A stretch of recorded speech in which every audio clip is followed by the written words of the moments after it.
Gene Hackman, Oscar-winning actor, turned his own legend into myth, reminding us how fame can eclipse the man. Michelle Trachtenberg, once a teen star of Buffy, grew into a versatile actress, showing that early fame can become a lifelong craft. David Crosby, folk rock pioneer, survived the highs and lows of fame, proving that music's spotlight can both illuminate and scorch. Richard Roundtree, the original Shaft, embodied cool confidence on screen, yet his real life was a quiet battle for dignity beyond the badge. Liam Payne, pop star turned solo artist, navigates fame's relentless grind, reminding us success demands constant reinvention. Quincy Jones, legendary producer, built a career spanning decades. His story shows that behind every hit lies endless discipline, negotiation, and personal sacrifice. When the world sees Donald Trump, it sees a brand, a bluster, a polarizing figure. Behind that lies a relentless drive, forged in boardrooms and battlefields of public opinion. The story does not begin with a childhood montage, but with the moment his name first appeared on a Manhattan skyline, the flash of a gold-lettered tower rising against a city that loved both ambition and excess. In 1983, Trump Tower opened on Fifth Avenue, a glass-clad monument to a vision of opulence that was as much a marketing engine as a real estate project. The tower's sleek interiors, the revolving restaurant, the celebrity-filled lobby, each element was designed to sell an idea that the Trump brand could turn any property into a headline. That brand, however, was built on a foundation of relentless risk. Donald Trump inherited more than a name from his father, Fred Trump, a successful New York developer who specialized in middle-class housing. The younger Trump entered the family business after a stint at the Wharton School, where he earned a degree in economics. He soon learned that the New York market of the 1970s was a place where bold, sometimes reckless deals could outpace cautious, incremental growth. By the late 1970s, he had taken control of the company, rebranding it as the Trump Organization, and shifting its focus toward Manhattan's high-rise market.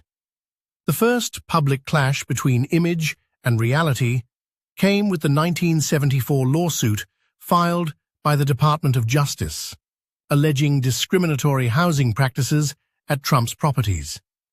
The case forced the organization to adopt new policies, yet the public narrative that Trump was a champion of law and order began to take shape. The tension between the polished press releases and the messy legal battles would become a recurring theme throughout his career. The 1980s brought both spectacular triumphs and stark setbacks. Trump's acquisition of the Mar-a-Lago estate in Palm Beach in 1985 turned a private mansion into a private club that would later serve as a presidential retreat. Simultaneously, the construction of the Trump Taj Mahal Casino in Atlantic City in 1988 showcased his appetite for high-stakes ventures. The casino's opening was celebrated with fanfare, but the venture soon ran into financial trouble, filing for bankruptcy protection in 1991. That was the first of several Chapter 11 filings that would punctuate his business timeline, each one accompanied by a public statement insisting that the best is yet to come. Behind those headlines, the private cost of maintaining a larger-than-life persona grew. Employees described a demanding workplace where long hours and relentless pressure were the norm. The pursuit of the perfect image required constant attention to media coverage, leading Trump to become an early adopter of what would later be called media management. He cultivated relationships with journalists, cultivated a reputation for speaking directly to the public, and learned how to turn a controversy into a free advertising campaign. The personal toll of that strategy, missed family moments, strained relationships, and a reputation that invited both loyalty and vitriol, sowed the seeds of the paradox that defines his public image. In 2004, the launch of the reality television series The Apprentice turned the Trump brand into a cultural shorthand for decisive leadership. The simple premise, candidates vying for a job by completing business challenges, allowed viewers to see Trump in a role that blended businessman, judge, and entertainer. The catchphrase, "You're fired," became a national meme, reinforcing the perception that success was a matter of personal willpower and sharp judgment. Yet the show also required a rigorous production schedule, scripted moments, and a carefully curated image that hid the inevitable behind-the-scenes negotiations and contractual complexities. The television exposure amplified his fame, but also intensified scrutiny of his business practices, prompting renewed investigations into his casino bankruptcies and tax filings. The next major public transformation arrived in 2015, when Trump announced his candidacy for the presidency of the United States. The announcement was delivered at Trump Tower, the very symbol of his brand, and was framed as a response to a nation he claimed had lost its way. The campaign's rallying cry, "Make America Great Again," was instantly iconic, a slogan that resonated with a segment of the electorate feeling left behind by economic and cultural change. The narrative that Trump was an outsider willing to shake the establishment was bolstered by his decades-long experience in negotiating deals, his blunt communication style, and his willingness to bypass traditional political decorum. The electoral victory in November 2016 shocked analysts and cemented Trump's place in history as the first president without prior elected or military experience. Yet the transition from businessman to president magnified the gap between image and cost. The presidency brought daily media cycles, relentless opposition research, and an unprecedented level of personal exposure. Decisions that once were made behind closed doors in boardrooms now unfolded on televised press conferences, each word dissected by analysts worldwide. The administration's handling of the COVID-19 pandemic, its impeachment trials, and the post-election disputes in 2020 highlighted the strain of governing while maintaining a brand that prized certainty and dominance. Throughout his term, Trump's public persona, confident, unfiltered, victorious, often clashed with the behind-the-scenes realities of policy formulation, diplomatic negotiations, and internal staff turnover. Senior officials described a White House environment where loyalty was prized above expertise, where staff were expected to align with the president's narrative even when it conflicted with intelligence reports. The constant need to defend his image led to a pattern of frequent press briefings, social media statements, and legal challenges that consumed significant time and resources. The personal cost extended to his family as well. Melania Trump maintained a low public profile, and the couple's children navigated a childhood under constant media glare. After leaving office in January 2021, Trump returned to a familiar stage media.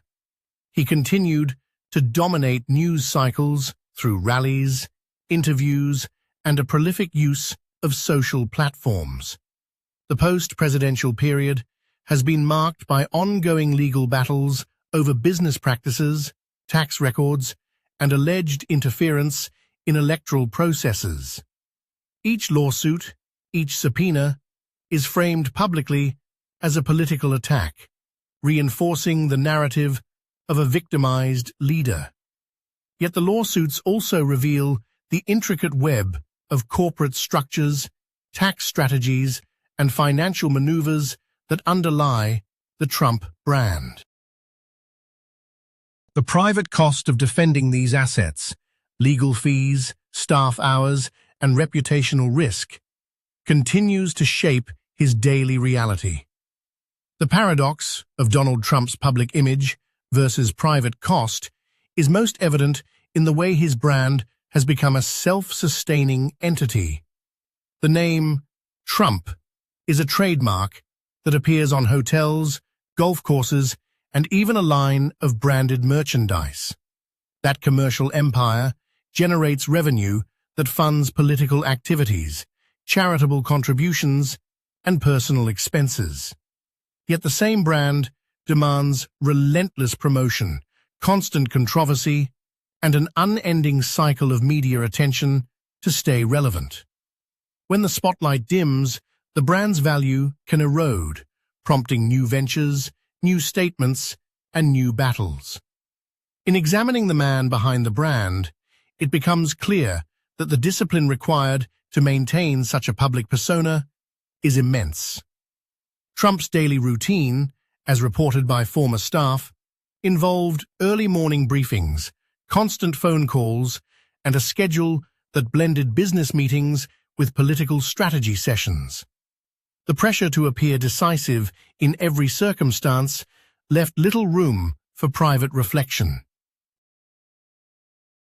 Friends and colleagues have noted that the relentless pursuit of victory, whether in a real estate deal, a television rating, or an election, creates a personal calculus where loss is not merely a setback, but a threat to identity.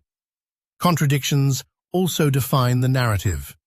Trump has long championed America first, while his business empire has operated globally, with properties in dozens of countries. He has praised deregulation, while his own companies have benefited from government subsidies and tax breaks. These tensions illustrate the complex interplay between the ideological messages he projects and the pragmatic realities of running a multinational corporation. The human cost of that tension is visible in the personal sacrifices made by those closest to him.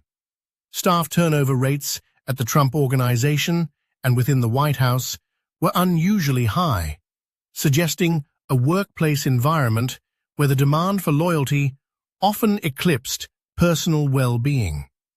Family members have spoken publicly about the challenges of growing up under a constantly scrutinized name and the emotional toll of living in a household where the line between personal and public was perpetually blurred.